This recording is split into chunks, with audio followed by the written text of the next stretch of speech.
Yeah, both progressing very, very well, and we expect them in game one. Looking at Sam Bennett, he's one of those guys. Obviously, every person takes their game to a new level in the playoffs, but he's one of those guys where it seems like a level on top of a level. What do you notice about him in the playoffs that's maybe different from other guys? Yeah,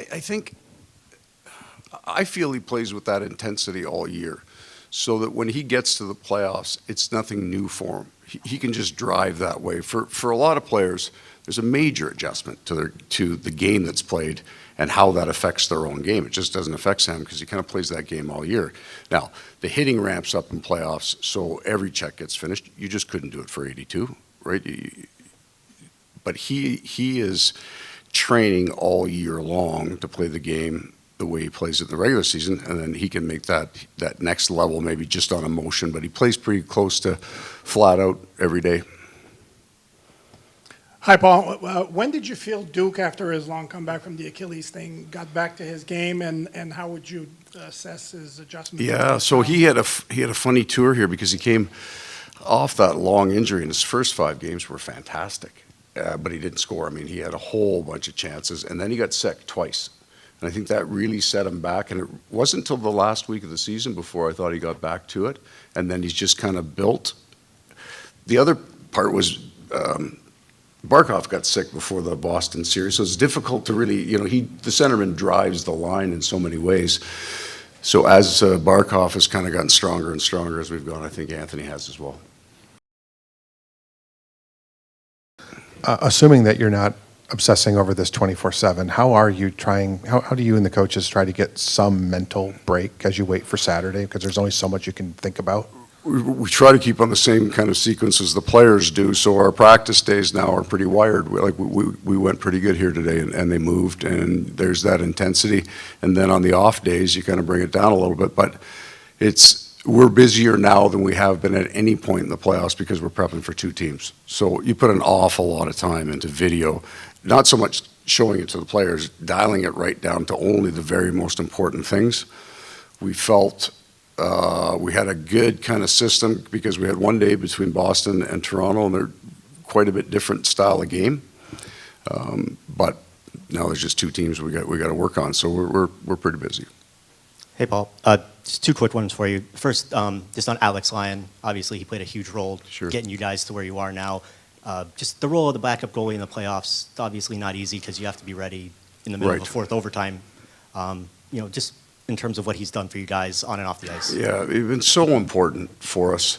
I think the month that we were here, that we had that unusual schedule, he really got his game dialed in at a National Hockey League level. The challenge now is we don't practice that much, right, in series. So he and Sergei and Robbie Tallis really spent a lot of time kind of staying sharp, dialing it in. I think, in truth, it's far easier for the backup goaltender right now to stay wired than it is when you're in January and you're the backup and you're not sure when you're getting in, or just, you're getting a back-to-back somewhere. He knows that he goes into that net, it's going to be on now, so he's wired. Coach's job in Hartford. So I got married, went on a honeymoon. 10 days later, I moved to Hartford. My wife stayed back because at that time, we needed the 2 jobs. And I don't know, 6 games into the season, they changed Paul Holmgren and I became the head coach. So that was a tumultuous time. And those are my memories. And then the powerhouse that was Detroit. That's what I remember. They had come to power there. They were so good those years. And then we ran into them in 2002. But from 95 on, it was that team. It was New Jersey. Those were the 2 big teams that I remember. Paul, I had a 2-part thing, too. With the change in style this year, what player, I know everyone had to make adjustments, sacrifices to an extent. What players do you think had to make the most, or it might have been most difficult for as you reflect on the last 9 months? That's a tough one. It's almost like I don't want to answer it, and I'll tell you why. Because we got to a very hard game. So the guy who had the toughest problem, you would say, is he not a hard player, right? Is that why? So I won't be specific to it. But they actually didn't fight me on it. It wasn't that they didn't want to do it. it's the reason why you don't see a team, they've learned how to win, right? So they win the Stanley Cup, they've learned how to win. Well, why wouldn't they just remember and win the next 10? Because it's a very hard thing, and it has to be reinforced, and it has to be almost achieved every day. You can think you have it, but you have to prove it every day. That's the only way you can keep it, and it's elusive.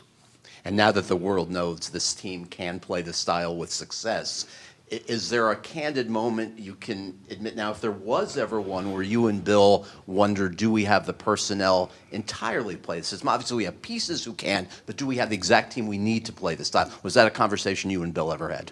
It wasn't so much. The question of this year was going to be, how far along could we move them? And you're right, maybe that we would find some players that just can't. But, Bill's moved players in and out each year he's been here with the idea of getting to a certain thing. But that wasn't all, let's see how tough our team can be. We brought in an awful lot of skill. And they don't mind doing it because they had some success. So as soon as we started to bite into it, I thought we played much better in December than people would know. Much harder, but our schedule and Barkov and Lundell were both out of our lineup, and that hurt us. And then January, we really did start playing well. I think our last really poor performance was in Carolina on back-to-back after Christmas. And then we skated the next day and hard, which was new for them. And then we played the Rangers. Didn't like our first so much because we were probably dragging. And then after that, we've been a pretty good team. Now, we've had a few stretches in there, but even the 4-game losing streak that we had toward the end of the year, one was back-to-back into Philly, and I think we put up 44. Like, we were pretty good that night. And the game that we lost in Ottawa at the tail end of that was one of my favorite games of the year. I mean, they beat us up on the power play, on their power play.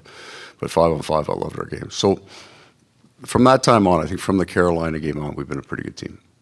Thanks, guys. We'll take two Okay. more from Coach. We'll go to George, and then Thanks, guys. I thought that was my cue. and then Dave. George, and then Dave. Well, I have a 4-part question. Lucas Carlson, you didn't get to see him very much, only when Ekblad was hurt. Right. But he had a big year in Charlotte. Yep. If needed, do you feel confident that he could be able to come in here and help you guys out? That's why he's here, because we had 8 defensemen on the ice, and they've worked hard. They're sharp. They're ready. We were really happy that he could continue to play there and get some playoff games in. So, yeah, we do. You mentioned a few times over the past couple months, maybe more than that, the first 5 days of camp that were hard, and then after the Carolina game, you worked them hard. Did this team need to know how to work? Or is it just your? No, you know what? Oh, I okay. didn't feel that. No, like, I watched the playoff game last year.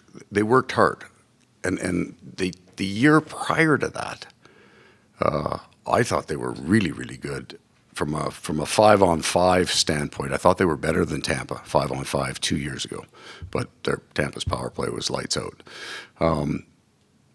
It's more how you apply that effort, right? There was an awful lot of stretch in the game. They'd skate fast, but a lot of times away from each other, and you can be successful at that. You saw it in the series that we have, both Toronto and. It was an adjustment I think Carolina made after game 1. They really started to stretch the game, and there's more risk in that game. So our overtime winner in Carolina, they were stretching. We dumped the puck in. Cousins did a really good job sealing the weak side. Burns looked. Right, their forwards were moving away from the puck, assuming Burns was right. He couldn't go back out the weak side, came back up the strong side. We knocked it down. So there's a give and take with that. The Florida Panthers were built on the stretch game and the speed game, and it can be really good, except for the most part, the rush game starts to disappear in the playoffs. So you need another piece. The original idea was coming here wasn't to take the stretch game out. It was to add a piece. But we got partway through the year, and I didn't feel we were getting there fast enough, so we pulled back on the stretch quite a bit. The 2-man stretch. We still stretch, but we don't stretch the same way.